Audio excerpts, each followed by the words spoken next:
परम सत्कार योग गुरु प्यारी सात संगत जी, राधा स्वामी जी। सात संगत जी, आज 23 नवंबर को शाम 4 बजे से थोड़ा पहले ही बाबा जी और हजूर जी डेरे के पंडाल में पहुंच गए थे जी। लाखों संगत बाबा जी और हजूर जी का इंतज़ार कर रही थी। जब बाबा जी स्टेज पर आए तो उस समय शब्द गाए जा रहे थे और ठीक 4 बजे बाबा जी ने संगत के साथ सवाल जवाब का कार्यक्रम शुरू कर दिया जी। जो संगत आज के सवाल जवाब सुनना चाहती है वो इस वीडियो में बड़ी खुशी से सुन सकती है जी। और सवाल जवाब सुन लेने के बाद एक बड़ी अच्छी सीख भी इस वीडियो में दी गई है जी। वो भी संगत बड़े प्यार से सुन सकती है जी और उसको अमल में ला सकती है जी। आइए पहले आज के सवाल जवाब सुन लेते हैं जी। सात संगत जी, आज बाबा जी ने हजूर जी को किसी बात को लेकर बकरा बोला और बकरा बोलने के पीछे क्या कारण है ये आपको इस वीडियो में सुनने को मिलेगा जी। और आप भी बहुत हंसोगे। एक भाई ने बाबा जी से पूछने लगा कि बाबा जी, कई बार हम किसी से ब्याज पर पैसे लेते हैं और हम वो पैसे लौटा नहीं पाते और आखिर में जिससे हमने पैसे लिए होते हैं वो हमारे साथ एक रकम पर सेटलमेंट कर लेता है और जब हम सेटलमेंट की रकम उसको दे देते हैं और बाकी जो उसने माफ़ कर दिए होते हैं तो क्या माफ़ किए हुए पैसों का हमारे ऊपर कर्म बनता है? तो बाबा जी ने समझाया कि बेटा, एक एक पैसे का हिसाब देना पड़ेगा। जीवन के उतार चढ़ाव सह लेंगे तो हमारे लिए अच्छा होगा, लेकिन अगर कर्मों का बोझ ज़्यादा बढ़ गया तो आगे बड़ी मुश्किल हो जाएगी। फिर एक लड़की बाबा जी से कहने लगी कि बाबा जी, आपने मेरी हर इच्छा पूरी की है और अब आपसे एक बेनती है कि आप मुझे अब सब्र करने की ताकत दो। तो बाबा जी ने कहा कि बेटा, मालिक तो तब से हमें देता ही आया है जब से हम इस संसार में आए हैं, लेकिन हम कद्र नहीं करते और हम मालिक से और ज़्यादा मांगते हैं। हमें तो मालिक से कभी कुछ नहीं मांगना चाहिए। मालिक ने जो दिया है उसकी कद्र करनी चाहिए। फिर एक लड़के ने बाबा जी से कहा कि बाबा जी, कभी कभी हम कुछ अच्छा करने जा रहे होते हैं और हमसे वो काम गलत हो जाता है। तो बाबा जी ने इस लड़के को समझाया कि बेटा, यहाँ कोई भी परफेक्ट नहीं है, हर किसी से गलती होती है। हमें हमेशा अपनी गलतियों से सीखने की ज़रूरत है, लेकिन हम गलती से सीखने की बजाय मालिक से माफ़ी मांगने लगते हैं। हमें गलती से सीखना चाहिए और गलती को दोहराना नहीं चाहिए। फिर आगे एक लड़की बाबा जी से कहने लगी कि बाबा जी, आपसे मेरा सवाल है कि आपने हजूर जी को ही किस लिए गुरु गद्दी का उत्तराधिकारी चुना? तो बाबा जी ने हंसते हुए हजूर जी की तरफ देखा और कहा कि जो बकरा मिल गया उसको ही चुन लिया। ये सुनकर हजूर जी और संगत बहुत जोर जोर से हंसे थे जी। फिर आगे एक भाई बाबा जी से पूछने लगा कि बाबा जी, क्या हम कर्मों के बोझ को अपने ऊपर से उतार सकते हैं?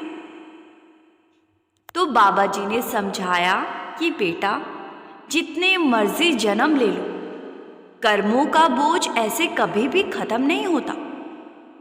पिछले कर्मों का हिसाब होगा तब तक हम अगला कोई कर्म कर बैठते हैं।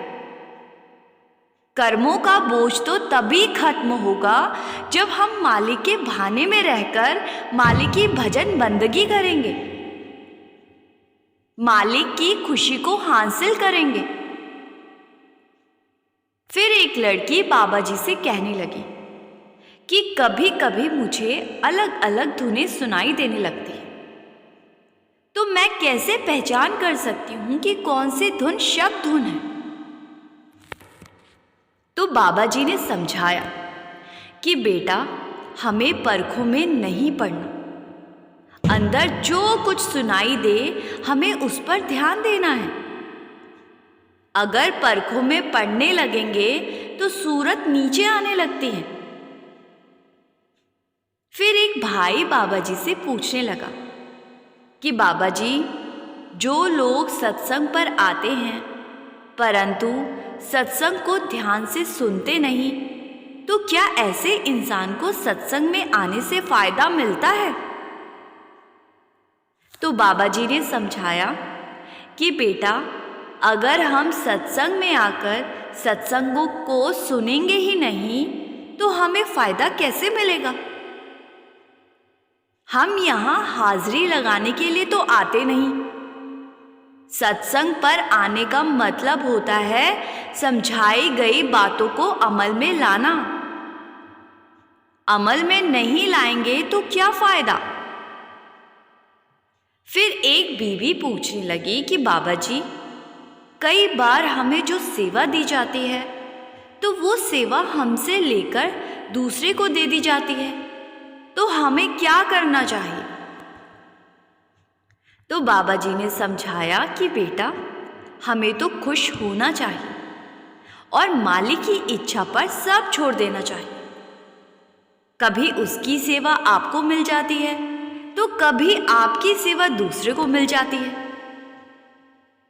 फिर आगे एक लड़का कहने लगा कि बाबा जी, मुझे बहुत डर लगता है। तो बाबा जी ने समझाया कि बेटा, थोड़ा बहुत डर लगना भी अच्छी बात है। अगर डर नहीं होगा तो हम गलतियां करते रहेंगे। डर होगा तो हम सोच समझकर आगे बढ़ेंगे और गलतियां करने से बचे रहेंगे। फिर एक लड़की ने बाबा जी से पूछा कि बाबा जी, क्या कुंडली मिलाकर शादी करना चाहिए? तो बाबा जी ने कबीर साहब का उदाहरण दिया। बाबा जी ने कहा कि कबीर साहब ने कहा है, जो पंडित दूसरों की कुंडलियां देखता है तो क्या उसने अपनी खुद की बेटी की कुंडली नहीं देखी होगी? उसकी खुद की बेटी तो घर में विधवा बैठी है। फिर बाबा जी ने इस लड़की को समझाया कि बेटा, अगर इन चीजों से कुछ मिलता तो मंत्रियों ने अपनी कुर्सी क्या कभी छोड़नी थी? बाबा जी ने एक मंत्री का उदाहरण भी दिया जी। बाबा जी बोले, एक मंत्री जब इलेक्शन लड़ने गया तो पंडित से मुहूर्त निकलवा कर गया, लेकिन फिर भी वो हार गया। बाबा जी ने कहा, किस्मत का लिखा कोई नहीं बदल सकता। फिर यही लड़की कहने लगी कि बाबा जी, आप हमारे सेंटर में विजिट जरूर करना। तो बाबा जी बोले कि अभी मेरी कुंडली में आपके वहां विजिट करना नहीं लिखा हुआ। ये सुनकर हजूर जी के साथ साथ सारी संगत हंस पड़ी थी जी। फिर आगे एक भाई ने बाबा जी से सेवा पर एक सवाल किया जी। इस भाई ने पूछा कि बाबा जी, क्या हमें अपने काम को प्राथमिकता देनी चाहिए या सेवा को? इस भाई का पूछने का मतलब था कि पहले अपने कामकाज देखें या पहले सेवा। तो इस सवाल पर बाबा जी ने समझाया कि बेटा, अगर आप पढ़ाई कर रहे हो तो पहले आपको पढ़ाई की तरफ ध्यान देना है। फिर ये भाई पूछने लगा कि बाबा जी, अगर नौकरी करते हैं तो क्या पहले नौकरी देखनी चाहिए या सेवा? तो बाबा जी ने समझाया कि नौकरी और कामकाज भी तो जीवन में ज़रूरी है। अगर हम कामकाज नहीं करेंगे तो हम दूसरों के मोहताज बन जाएंगे और ऐसी सिचुएशन में हमसे सेवा भी नहीं हो पानी। इसीलिए हमें एक बैलेंस बनाकर चलना चाहिए। फिर किसी ने बाबा जी से पूछा कि बाबा जी, मैं विदेश जाकर सेट होना चाहता हूँ। तो बाबा जी ने कहा कि बेटा, कहीं भी चले जाओ, हर जगह मिलेगा अपनी किस्मत का ही। मेहनत तो यहाँ भी करनी है और वहाँ भी करनी पड़ेगी। खानी तो 2 रोटी ही है ना, और सोना भी उसी बिस्तर पे है। बाबा जी ने इस लड़के को समझाया कि जितनी मेहनत वहाँ जाकर करेगा उतनी मेहनत यहाँ कर लेना।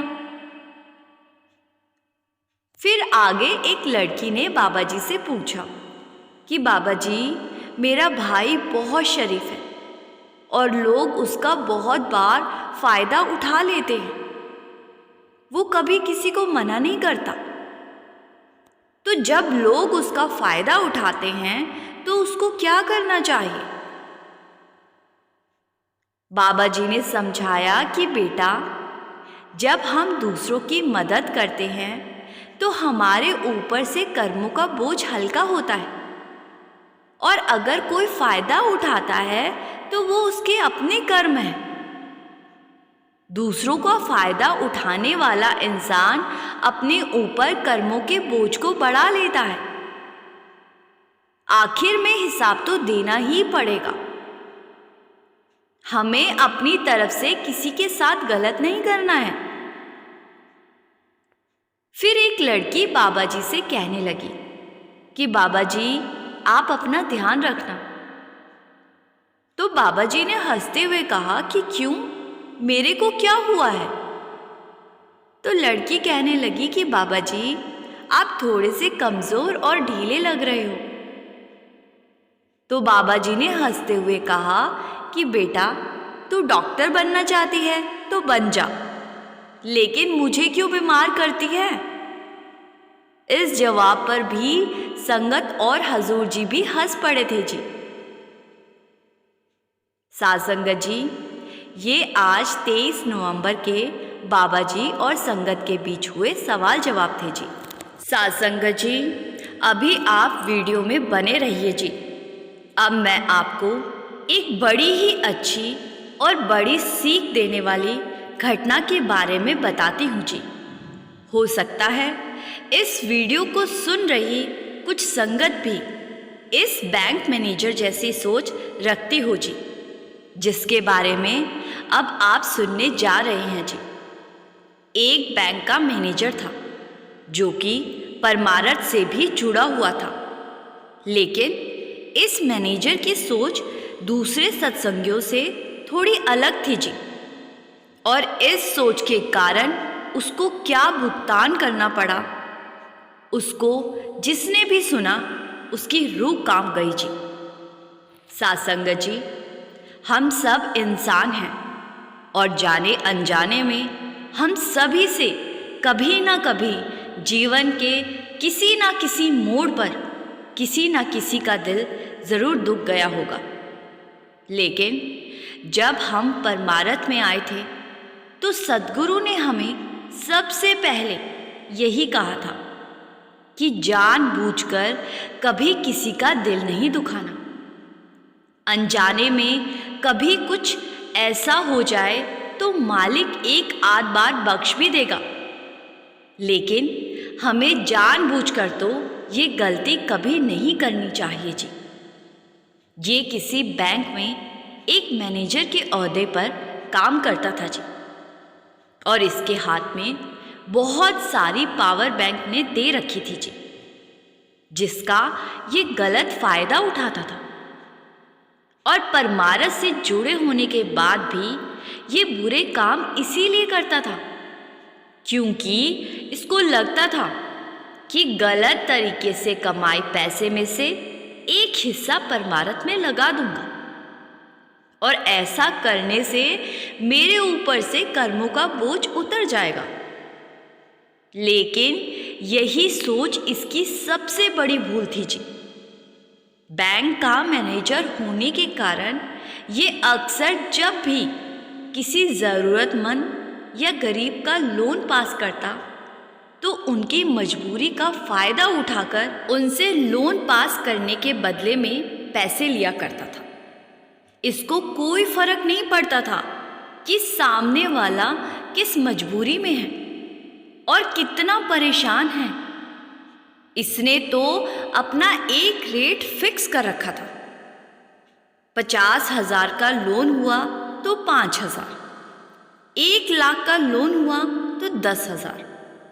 जो गरीब बेचारा इतने पैसे नहीं दे पाता था तो ये उसका लोन पास नहीं होने देता था, जबकि गरीबों के लिए सरकार बिना ब्याज के लोन की बहुत सारी सुविधाएं चलाती है जी। लेकिन बावजूद इसके ये गरीब लोगों पर दया नहीं करता था जी, और सरकार से मिलने वाला गरीबों का हक खा जाता था, क्योंकि इसकी वही सोच इसको ऐसा करने को कहती थी कि अगर किसी के लोन पास करने में 5,000 रुपये मिले हैं तो इसमें से 2,000 रुपये परमारथ में लगा दूंगा, और इस वजह से कर्मों का बोझ ऊपर नहीं चढ़ेगा। लेकिन ये मैनेजर इस बात को भूल गया था जी कि जब हम किसी का दिल दुखाते हैं और उसके मन से जब आह निकलती है तो उसका हिसाब तो मालिक हर हाल में करवाता है। इसके साथ भी ऐसा ही हुआ जी। इसका जब अंत समय आया तो सब इसका साथ छोड़ गए, और अपने आखिरी दिनों में इस मैनेजर ने अपने बहुत सारे पापों को याद किया। लेकिन एक ऐसा पाप ये कराया था जो इसके आखिरी समय तक भी इसके दिमाग से नहीं निकल रहा था जी। एक गरीब पिता के सरकार द्वारा मिलने वाले हक के लोन के पैसे इसने इसीलिए पास नहीं होने दिए थे क्योंकि वो बेचारा इसको 50,000 के उस लोन के बदले 5,000 रुपये नहीं दे पाया था, और लोन पास ना होने के कारण उस गरीब पिता के बच्चे की समय पर इलाज ना मिलने के कारण मौत हो गई थी जी। और उस पिता ने इस मैनेजर को इसके मुंह पर बद्दुआ दी थी, और उसकी हाय इसको ऐसी लगी कि इसका अंत इतना भयानक हुआ कि देखने वालों की रूह कांप गई जी। और आखिरी दिनों में ये बस बार बार अपने मन में उस गरीब आदमी से माफिया मांगता रहता जी। इसके लोन ना देने के कारण जब उसका बच्चा मर गया तो इस मैनेजर को कोई फर्क ना पड़ा, और इसने अपनी जेब से कुछ पैसे ये सोचकर परमारथ में लगा दिए कि इस पाप के बोझ से मैं बच जाऊंगा। अपने आखिरी दिनों में इसके बच्चे इसको अकेला छोड़ गए जी, और अपने घर में पड़े पड़े ये बस आखिरी दिन गिनता रहता जी। और ये सुनकर आपके भी होश उड़ जाएंगे। जब ये दुनिया से गया तो 2 दिन तक किसी को पता भी नहीं चला कि ये जा चुका है,